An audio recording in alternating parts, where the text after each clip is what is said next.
은혜 받으실 하나님 말씀은 빌립보서 1장 12절 말씀입니다.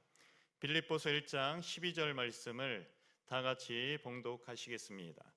형제들아, 내가 당한 일이 도리어 복음 전파의 진전이 된 줄을 너희가 알기를 원하노라.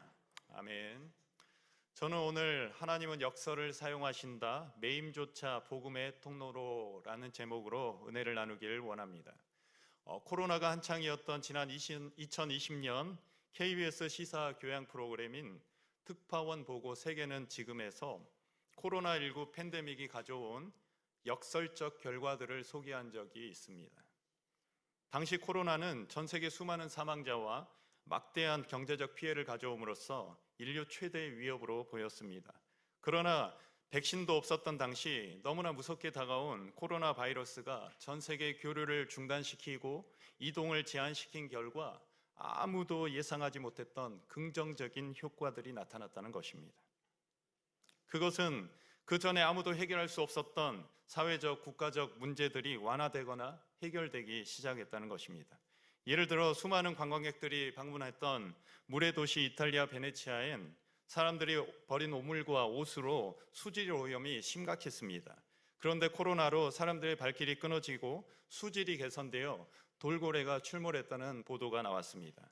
물론 당시 진위 논란이 있었지만 중국 다음으로 확진자가 많았던 이탈리아가 관광을 금지했고 관광객을 실어 나르던 곤돌라 증기선들의 통행이 중단되면서 운하가 유례 없이 깨끗해진 것은 사실입니다.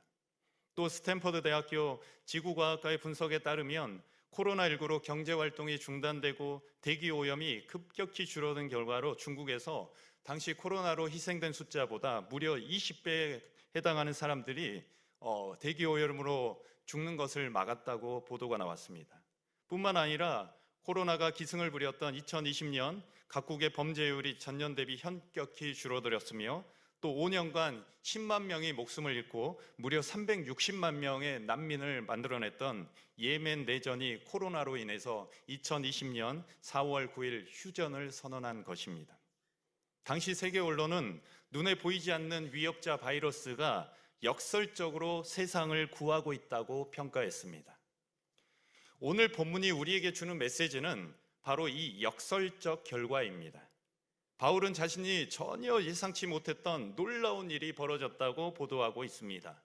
사도 바울이 투옥되면서 유럽의 땅 끝 스페인까지 복음을 들고 가겠다는 그의 원대한 선교 여정이 중단되는 것 같았습니다. 생명도 보장이 안 되는 상황은 너무 위급하고 깜깜했습니다. 그러나 빌립보서 1장 12절에 다음과 같이 말하고 있습니다. 형제들아, 내가 당한 일이 도리어 복음 전파의 진전이 된 줄을 너희가 알기를 원하노라.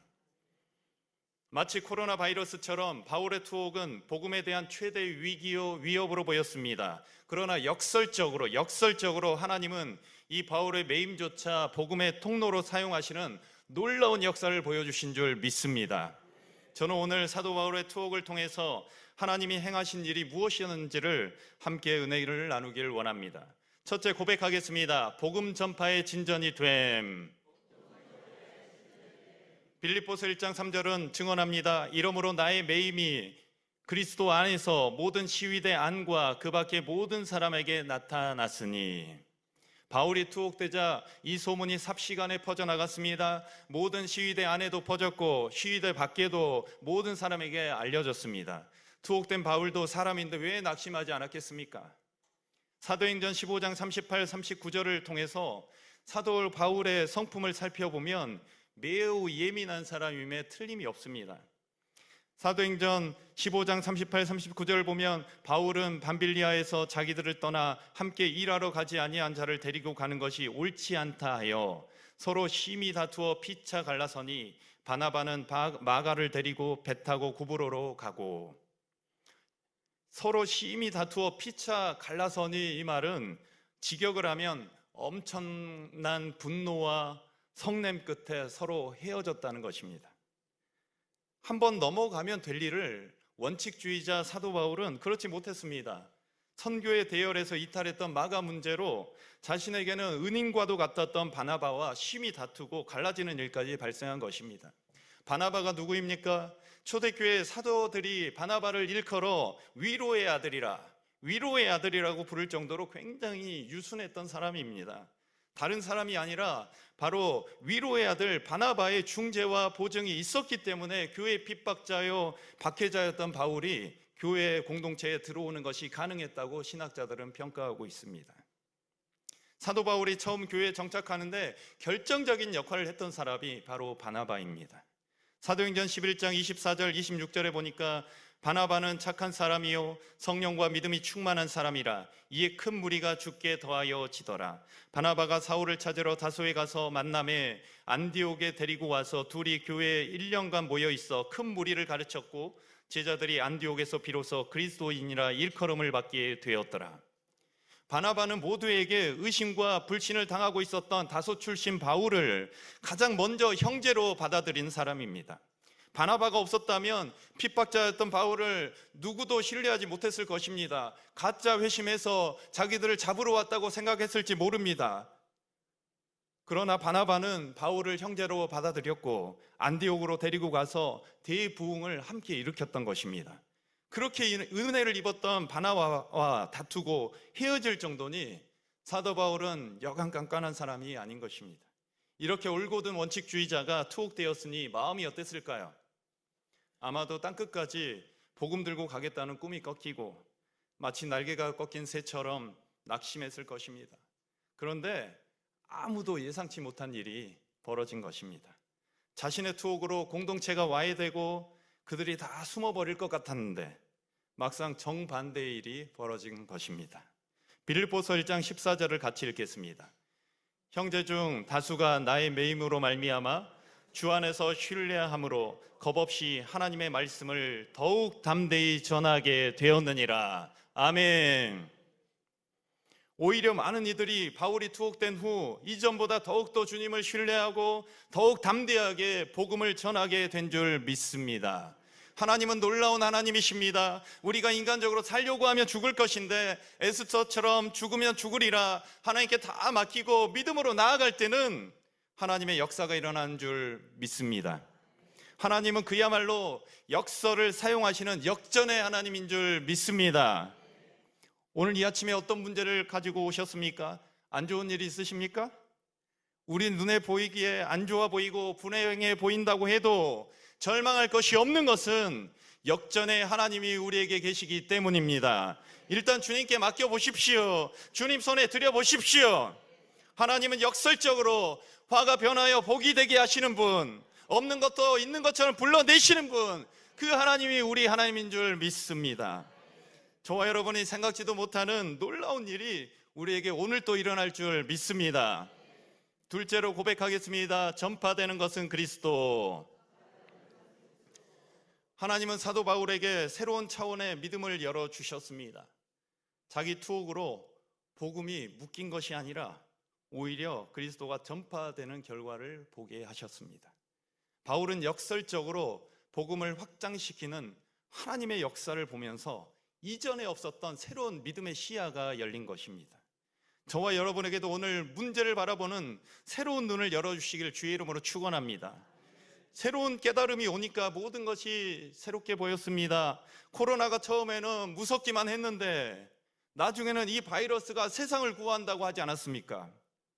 깨닫기 전에는 하나부터 열까지 다 마음의 괴로움을 일으키고 분노를 일으키고 절망케 하는 문제투성이로 보입니다. 그러나 은혜를 깨달으니 문제투성이었던 그 모든 것들이 다 하나님이 역사하시는 통로로 보이게 된 줄 믿습니다. 빌립보서 1장 15절을 같이 읽겠습니다. 어떤 이들은 투기와 분쟁으로, 어떤 이들은 착한 뜻으로 그리스도를 전파하니. 여러분, 투기와 분쟁을 당해서 좋은 사람이 누가 있겠습니까? 여기 한 사람도 없습니다. 그러나 주님의 은혜를 깨닫고 새로운 눈이 열린 사도 바울은 그것조차도 그리스도가 전파되는 통로가 되므로 문제가 되지 않았던 것입니다. 빌립보서 1장 17절 18절을 같이 읽겠습니다. 그들은 나의 매임에 괴로움을 더하게 할 줄로 생각하여 순수하지 못하게 다툼으로 그리스도를 전파하느니라. 그러면 무엇이냐? 거칠애로 하나 참으로 하나 무슨 방도로 하든지 전파되는 것은 그리스도니 이로써 나는 기뻐하고 또한 기뻐하리라. 아멘. 투기와 분쟁으로 한다고 해도, 괴로움을 더하게 한다고 해도, 거칠애로 한다고 해도 그 모든 것을 역설적으로 바꾸시는 하나님의 역사를 믿는다면 나는 기뻐하고 기뻐하리라. 나는 기뻐하고 기뻐하리라. 왜냐하면 사도 바울은 하나님이 하시는 일을 사람이 투기와 분쟁으로 막을 수 없고 거칠애로 막을 수 없다는 사실을 확실하게 깨달았기 때문인 줄 믿습니다. 신앙생활 하다 보면 외부적으로 내부적으로 적들이 출현할 때가 많습니다. 신앙에 방해되는 걸림돌 같은 사람들이 나타납니다. 그러나 그들을 변화시키겠다고 달려들면 스스로 고립되고 괴로워질 뿐입니다. 이때 필요한 은혜가 무엇일까요? 다른 사람을 내 입맛대로 절대로 바꿀 수 없다는 사실을 빨리 깨달아야 될 줄 믿습니다. 빨리 깨닫는 사람이 지혜로운 사람입니다. 깨달은 사람은 다른 사람 바꾸려고 하지 않습니다. 바꿀 수 없는 것은 하나님께 맡겨버리고 자기를 바꾸기 시작하는 줄 믿습니다. 자신이 바뀌니 주변 환경이 달라지고 주변 사람들이 달라지는 것은 당연한 결과인 것입니다. 사도 바울도 사람입니다. 보통 사람이 아니라 예민한 사람입니다. 원칙에 어긋나면 베드로도 공개적으로 꾸짖었던 사람이 바로 사도 바울입니다. 그러나 하나님께서 바울 자신의 상황에 대해서 새로운 비전을 열어주시니까, 새로운 믿음의 눈을 열어주시니까 그가 모든 것을 내려놓고 그리스도 중심으로 생각하게 되었고 오히려 기뻐하고 기뻐하는 모습으로 나아가게 된 줄 믿습니다. 하나님께서 오늘 저와 여러분에게 문제에 잡혀서 문제만 쳐다보고 있는 우리 눈을 열어서 그 문제를 하나님이 다스리고 있다는 새로운 비전의 눈을 주시기를 주의 이름으로 축원합니다. 셋째로 고백하겠습니다. 너희에게도 같은 싸움이 있으니. 사도 바울은 자신처럼 빌립보 교인들도 새로운 믿음의 눈을 열고 그들 자신의 싸움을 감당하라고 권면하고 있습니다. 빌립보 교회 공동체도 사실상 바울과 비슷한 상황에 놓여 있었던 것입니다. 사도 바울이 로마 감옥에 갇혀 핍박을 당하고 순교할 위기에 놓인 것과 똑같이 가장 친로마적이고 황제에 대한 충성심과 로마 시민권을 자랑하는 도시 안에서 기독교 신앙을 가지고 예수를 따르는 일은 굉장히 위험천만한 일이었습니다. 순교당할 위험에 처한 바울처럼 빌립보 교회도 외부의 강력한 핍박을 당할 위험이 늘 도사리고 있었던 것입니다. 또 다른 한편으로는 바울에게 시기하고 괴로움을 더하게 하려는 반대자들의 투기와 다툼이 늘 있었던 것처럼 빌립보 교회도 내부적으로 분열될 수 있는 위기를 겪고 있었던 것입니다.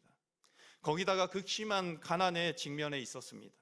이러한 상황을 사도 바울은 잘 알고 있었기 때문에 빌립보 교회 성도들에게 동질감을 느끼고 있었던 것입니다. 빌립보서 1장 30절을 우리 다 같이 읽겠습니다. 너희에게도 그와 같은 싸움이 있으니 너희가 내 안에서 본 바요 이제도 내 안에서 듣는 바니라. 사도 바울이 투옥을 겪으며 절망하고 낙심할 수밖에 없었던 바로 그 순간에 하나님이 새로운 비전을 열어주셔서 매임이 복음의 후퇴가 아니라 오히려 복음의 전진을 보게 하셨던 것처럼 자신의 상황을 역설적으로 역전시키신 그 하나님이 너희의 상황도 역전시키시리나 담대하게 도전하고 있는 줄 믿습니다. 오늘 하나님이 저와 여러분의 상황도 역전시키실 줄 믿습니다. 로마 시민권을 자랑하며 황제에게 충성하는 핍박자들 앞에서 주눅 들지 말아라. 저들이 로마 시민권을 자랑하느냐? 너희는 하나님의 하늘의 시민권이 있지 않느냐? 내가 싸우는 것처럼 너희도 싸워볼 것인가? 도전하고 있는 줄 믿습니다. 빌립보서 3장 20절 21절 같이 읽겠습니다. 그러나 우리의 시민권은 하늘에 있는지라 거기로부터 구원한 자 곧 주 예수 그리스도를 기다리노니 그는 만물을 자기에게 복종하게 하실 수 있는 자의 역사로 우리의 낮은 몸을 자기 영광의 몸의 형체와 같이 변하게 하시리라. 아멘. 로마 시민권을 가진 자들은 로마 황제 앞에서 높아지겠지만 하늘의 시민권을 가진 우리들은 만물을 복종케 하실 예수님 앞에서 높아질 줄 믿습니다. 그 앞에서 영광을 얻을 줄 믿습니다. 옆 사람한테 고백하십시오. 당신은 하나님 나라의 시민권자입니다. 만물을 자기에게 복종케 하실 예수님은 이미 사망 권세를 이기시고 부활하사 우리의 모든 죄와 질병과 가난과 저주의 권세를 깨뜨리고 철폐시켜버린 줄 믿습니다. 질병과 가난과 저주야, 주님이 피로써 다 청산해 버리셨으니 나에게서 떠나가라 명령하고 주장해야 할 줄 믿습니다. 우리는 예수님이 이미 이긴 싸움을 감당하는 자들인 줄 믿습니다. 이긴 싸움을 싸운다는 의미가 무엇일까요? 고백하겠습니다. 결과를 알고 싸우는 것입니다. 2002년에 대한민국에 무슨 일이 있었죠? 2002년에 월드컵이 있었습니다. 그때 가장 극적인 순간은 누가 뭐래도 16강전 이탈리아에게 역전승하며 8강에 진출했던 순간일 것입니다. 당시 대한민국은 경기 시작한 지 3분 만에 페널티킥을 얻었습니다. 한 골 넣고 여유 있게 경기를 운영할 수 있는 천금의 기회를 얻었습니다. 그러나 안정환이 찬 골이 골키퍼에게 막히면서 선제 득점에 실패하고 말았습니다. 기회를 놓치면 위기가 온다고 오히려 18분에 이탈리아에게 선취점을 허용하고 말았습니다. 계속해서 거칠게 밀어붙이는 이탈리아 앞에서 도무지 돌파구가 보이지 않았습니다. 종료 2분 전인 88분까지 이제는 계속해서 밀리고 질 수밖에 없는 상황으로 보였습니다. 어떤 사람들은 이미 다 졌다고 욕을 하면서 화를 내고 자리를 박차는 사람도 있었습니다. 그러나 종료 2분 전 설기현이 극적으로 동점골을 터뜨렸고 연장에 돌입해서 117분에 안정환이 역전 골든골을 이기고 이탈리아를 2대1로 격침시키고 8강에 진출하였습니다. 온 국민이 손에 땀을 쥐고 조마조마한 심장을 움켜쥐고 목이 터져라 어떻게 외쳤습니까? 대한민국! 할렐루야! 마침내 역전 골든골이 터지는 순간 모든 대한민국 국민이 얼싸안고 기뻐했습니다. 벌써 20년이 지났지만 아직도 감동이 살아있습니다. 그런데 여러분, 당시 경기를 생방송이 아니라 재방송으로 본다면 어떠실 것 같습니까?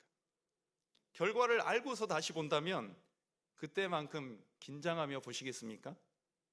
이탈리아에게 선취골을 내주고 경기가 거의 끝날 때까지 동점골을 넣지 못하는 대한민국을 보면서 애타고 마음 졸일 사람이 누가 있겠습니까? 안절부절하지 못하고 호들갑 떨면서 어떻게 할 사람이 누가 있겠습니까? 에이 졌네 하면서 욕하고 떠날 사람이 과연 누가 있을까요? 재방송을 보면서 그럴 사람 아무도 없습니다. 왜 그럴까요? 이미 이길 것을 알고 있기 때문에, 결과를 알고 있기 때문에 그런 것입니다. 종료 2분 전까지, 아니 종료 1초 전까지 아무 희망이 없다고 해도 그 1초를 남겨놓고 골 넣는 걸 알고 이길 것을 알고 있다면 누가 마음 졸이고 누가 안절부절하겠습니까?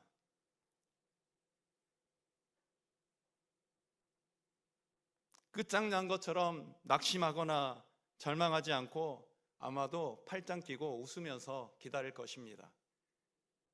그 역전의 골을 순간을 기다릴 것입니다. 예수님이 이기신 싸움을 우리가 싸운다는 것은 바로 그런 의미인 것입니다. 이 땅에서 아무리 핍박을 당하고 인정받지 못한다고 해도, 죽음의 직전까지 내몰리고 패배의 직전까지 내몰린다고 해도 우리 앞에 놓인 싸움을 이미 주님이 이겨놓은 싸움인 것을 깨달은 사람은 죽을 것처럼, 망할 것처럼 안절부절을 하지 않습니다. 호들갑 떨지 않습니다. 아마 여유 있게 감당하는 것이 이미 이긴 싸움을 싸우는 우리의 실상인 줄 믿으시길 바랍니다. 하나님은 역설적으로 저와 여러분의 최악의 상황에서 생각지도 못한 동점골을 만들어 내실 것입니다. 역전골을 만들어 이기게 하시는 하나님인 줄 믿습니다. 이 아침에 낙심하지 말고 오히려 최악의 상황에서 최선의 상황을 만들어 내시는 역전의 하나님께 대한 새로운 비전이 열리시기를 주의 이름으로 축원합니다. 축원합니다. 축원합니다. 우리 기도하겠습니다. 몸이 아프신 분은 아픈 곳에 손을 얹으시고, 마음에 소원이 있는 분은 가슴에 손을 얹으시기 바랍니다. 좋으신 하나님 감사합니다. 오늘 우리 앞에 있는 싸움이, 시련이 주님이 십자가로 이미 이겨놓은 것을 믿습니다.